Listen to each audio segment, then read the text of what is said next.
Hello Spartans and welcome. Before I begin this video, I want to make something extremely clear. I do not condone any type of harassment, and I am not attacking anyone personally in this video. What I am engaging with, what I am attacking are their ideas. Because to be completely honest,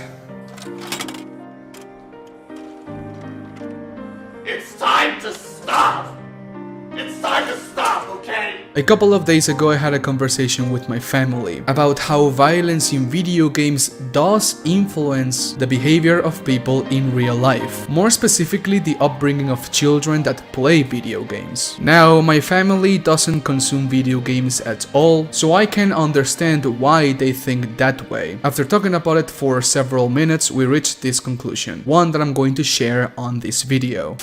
This video was sponsored by the Rich Wallet. Now, I'm going to be completely transparent. This is absolutely awesome. And if it wasn't, I wouldn't be doing this ad. This wallet is slick, badass, fits perfectly in your pants, and it also protects your card information from assholes. Yeah, the same assholes that steal debit card information around the globe. In conclusion, the Rich Wallet is absolutely amazing, and I've been using this wallet for over 2 years. If you want to support the channel, use code MIDNIGHT at checkout to get 10% off your order. Thank you so much for the support. Now, if you think that the violent video games does not cause violence in real life, leave a huge like on this video, absolutely destroy the like button, and also subscribe. Let's send a message to these people that the gamers around the world are able to separate fiction from real life, because gamers are normal people, and that's what normal people do. That is correct, Commander. So sit down on your PC, boot up Doom, and let's repenter our way into this.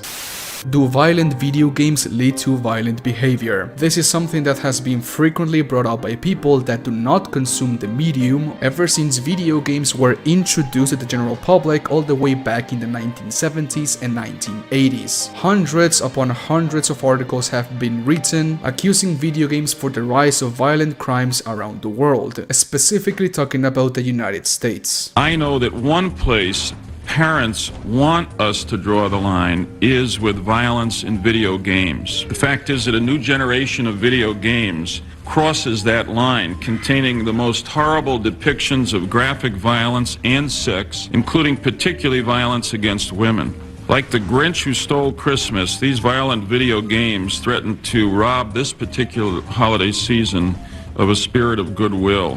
Instead of enriching a child's mind, these games teach a child to enjoy inflicting torture. Such as anti-video game activist Jack Thompson, where he argues that violent video games are being used by teenagers as exclusively murder simulators to rehearse violent plans. Now, let me ask you the golden question. Does this translate to this? If you are well acquainted with the subject in question, then the answer is no, it doesn't. And with this technological wizardry comes new ways to make the experience more graphic and more immersive, from the rendering of the 3D environments to the motion capture of real actors. Some experts warn this immersive, almost lifelike experience desensitizes people in a troubling way. You're engaged now as the aggressor.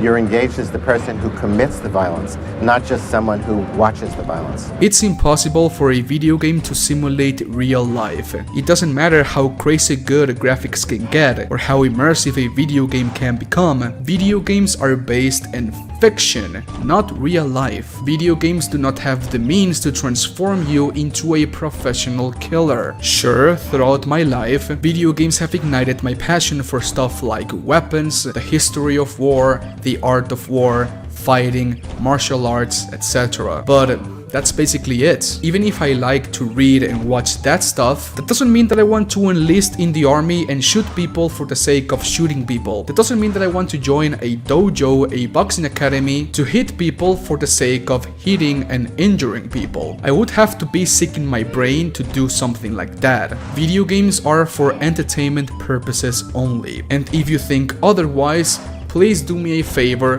go outside and touch some grass. You need it. The professor apparently doesn't know that the American Psychological Association, the largest collection of psychologists in the world, issued a report in August of 2005 saying that there's a direct causal link between the play of violent video games by adolescents and minors and violence that we're seeing in the real world. The Jack Thompson stuff was more than 20 years ago. You would think that non-gamers would have changed their opinion on video games by now, right? Well, that's wrong. In reality, it has become even worse, with the so-called feminist joining in on the movement. I use the term feminists that way because in reality they are not real feminists. Now, it's not only video games being accused for violent crimes and violent behavior on youth. Now they are basically being accused of every single toxic behavior a human can get. Oh, you're a gamer? You must be a sadistic, misogynist, sexist piece of human trash,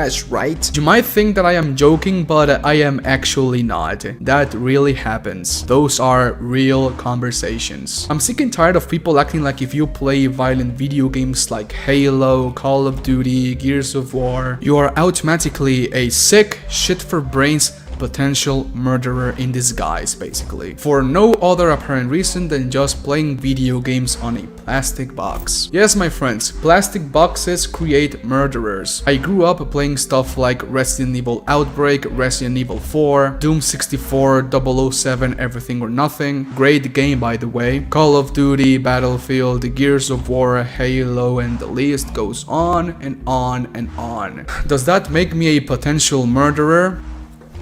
Absolutely not, my friend. Why? Because I am a normal human being.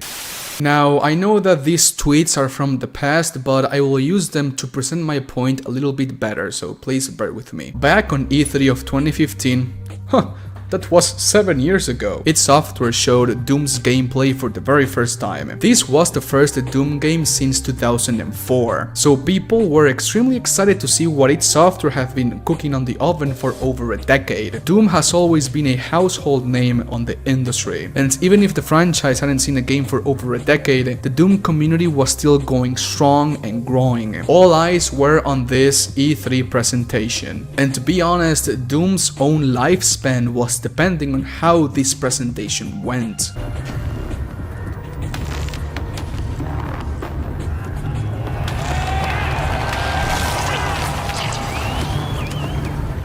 Nevertheless, it was a huge success. Id Software was able to modernize the gameplay formula of Doom, while still keeping that old school run and gun till you are done intensity. Doom had become a wet dream for all FPS retro enjoyers, but not everyone shared the same thoughts. I think we all know who Anita Sarkeesian is, so I do not even need to explain who she is, but too long didn't read. She had a series on YouTube named Tropes vs. Women in Video Games, where she depicted the video game industry as an industry full of misogynist, sexist people, and how video games were designed to oppress women in general, something that I find extremely stupid. The creative team also designed some unsettling new monsters for this latest confrontation with the forces of hell.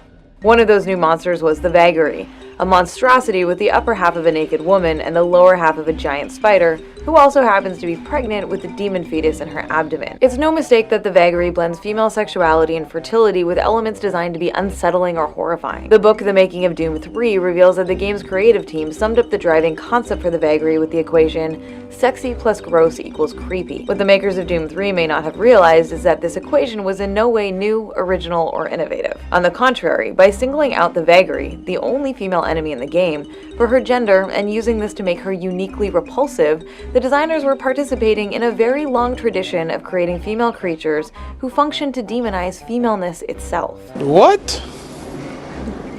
Bro, what are you talking about, man? Bro, I'm out, man. When Doom was showed on E3 of 2015, Anita, alongside several people on Twitter, said this. Only a few minutes into the Bethesda press conference and its wall-to-wall glorification of grotesque violence. I can barely watch. It's really troubling and depressing that the Bethesda E3 audience is enthusiastically cheering for bodies being ripped apart. This level of extreme violence shouldn't be considered normal. It's not an excuse to say it's expected because it is Doom. Imagine attending to a Doom gameplay showcase and then complain about what they are showing is way too violent for your liking. It's like drinking hot chocolate and complaining that the chocolate is too hot. This is a type of stuff that gets my blood boiling. The uncompromising resolve to tunnel vision everything you think, to always think that you're always right, that what you perceive is reality, and shuffle off any type of criticism as bland hate. Life lesson: if you do that, you are never going to grow as a person. As you would expect, Anita got a lot of shit for these hot takes, some more extreme than others. Little side note, my friends, nothing is worth issuing death threats, whether it's real life or the internet. Grow the fuck up. Of course, Anita was not the only one that thought Doom was just too violent. Literally every shot in that entire Bethesda sizzle reel featured extreme violence. Nothing else. This is modern game design. Gamers cheering loudly at scenes of brutal dismemberment.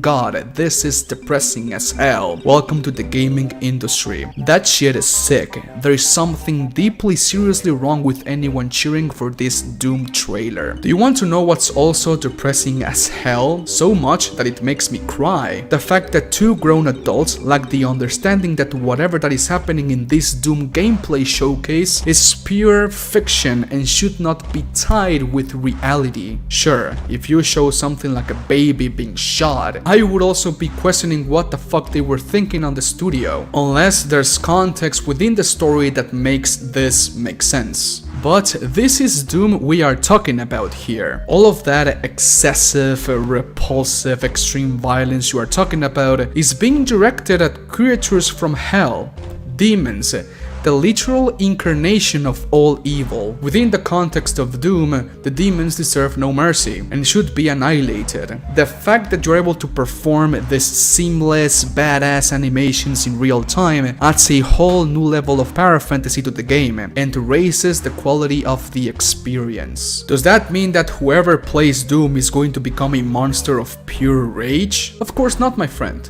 Why? Well, because we are normal people, and normal people do not do that. The same thing applies if a game shows violence to the human race, such as games like Call of Duty, GTA, Mortal Kombat, Gears of War, the list goes on. Why does it apply, you ask? Well, because again, it's fiction, it's a video game. Real people are not being hurt by this video game. No one was hurt in the creation of this video game. So if the video game in question is not damaging people, is not injuring people in real life, then what's the problem? It's fiction. My group of friends and I used to play Call of Duty and Gears of War to death, two of the most violent video games of all time. Are me and my friends a group of professional killers, murderers, etc.? Well, of course not, my friend, what the hell. My group of friends are some of the most wholesome and heartwarming people I know about, and I know for a fact that they would never hurt a fly. Even if we, to this day, still play violent video games. For the love of God,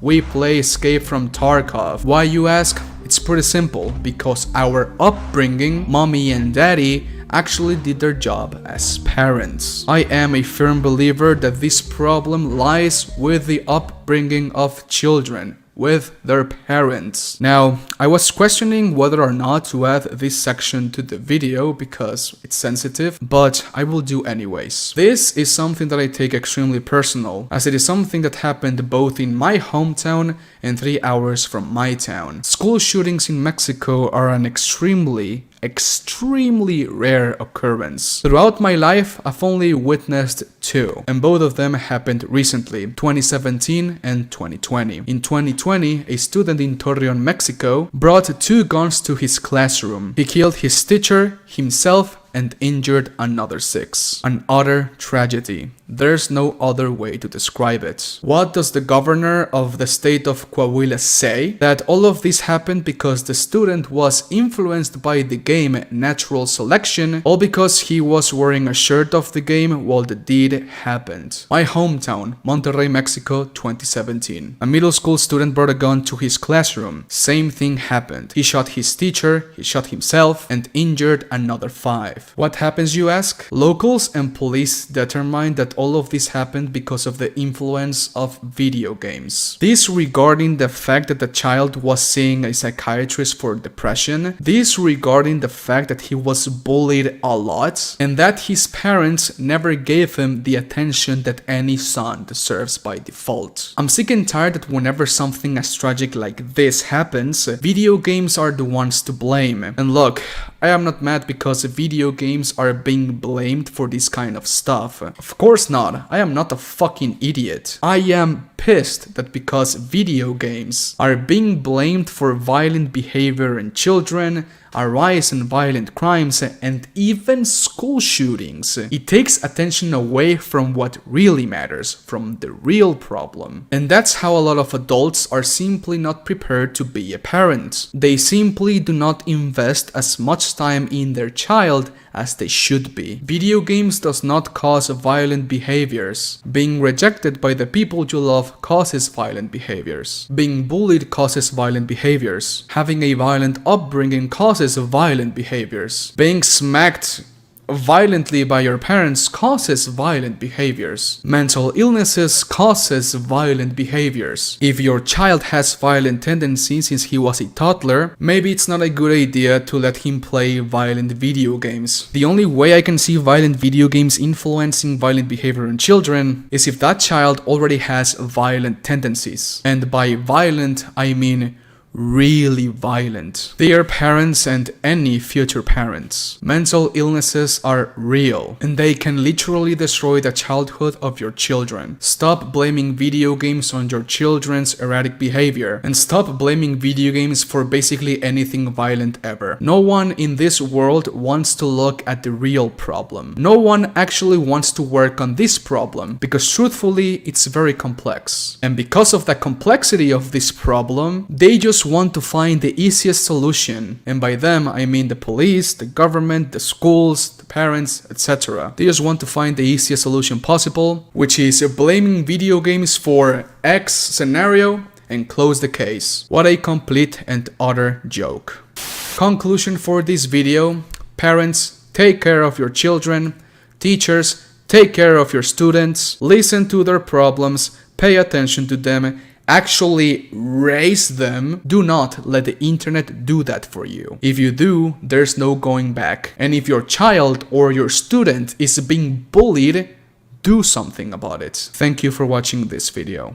As okay, my Spartans, please let me know what you think about this video down in the comment section. Leave a like if you did, any dislike if you disliked the video, it is completely fine. To be honest, I really took this video very personal because I'm just sick and tired of everyone blaming video games for violent behavior on children, on violent crimes and all that stuff. I mean, the people that do that are just ignorant or they do not want to see the problem face to face, which is utter bullshit. But anyways, I think I said everything I wanted to say, so that's it. Have an awesome day, my friends, and stay safe. Adios. Bye.